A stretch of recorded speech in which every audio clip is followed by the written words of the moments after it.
আচ্ছা, এতক্ষণ তো আপনাদেরকে শুধু প্রবলেমের কথাই বললাম, তাহলে সলিউশনটা কি? আমি এতটুকু বিশ্বাস করি যে যতটুকু কেমিক্যাল গায়ে কম দেওয়া যায় ততটুকু আসলে ভালো। As a primary safety factor কয়েকটা জিনিস ইউজ করা যায়।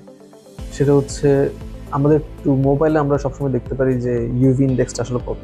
ইউভি ইন্ডেক্সটা ইউজুয়ালি বাড়ে সকাল 10টা থেকে দুপুর 4টা অথবা 2টা, এরকম একটা রেঞ্জ আছে। প্রতিদিনে একরকম ভাবে হয়। তো যখন হাই রেঞ্জের আমরা ইউভি দেখবো, ঠিক ওই টাইমটা যতটুকু পারা যায় একদম বেশিক্ষণ যাতে রোদে থাকতে না হয়, যতটুকু পারা যায় আমরা একটু ছায়ার নিচে যেন থাকি।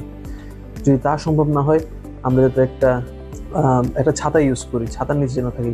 তারপর বড় একটা hat, sunglass, full sleeve T shirt অথবা জামা কাপড় অথবা full sleeve shirt, full sleeve pant. এই ইউভি রেসগুলা এগুলো ভেদ করে যেতে পারে না। সো আমরা যখন এই ফুল প্যান্ট অথবা ফুল শার্ট যখন পরছি খুব রোদের মধ্যে, হ্যাঁ জানি গরম লাগে, বাট স্কিনটাকে তো বাঁচাতে হবে। এগুলো যদি পরি, আমরা ফিজিক্যালি আমরা সানরেটাকে ওখানে ঢুকতে দিচ্ছি না।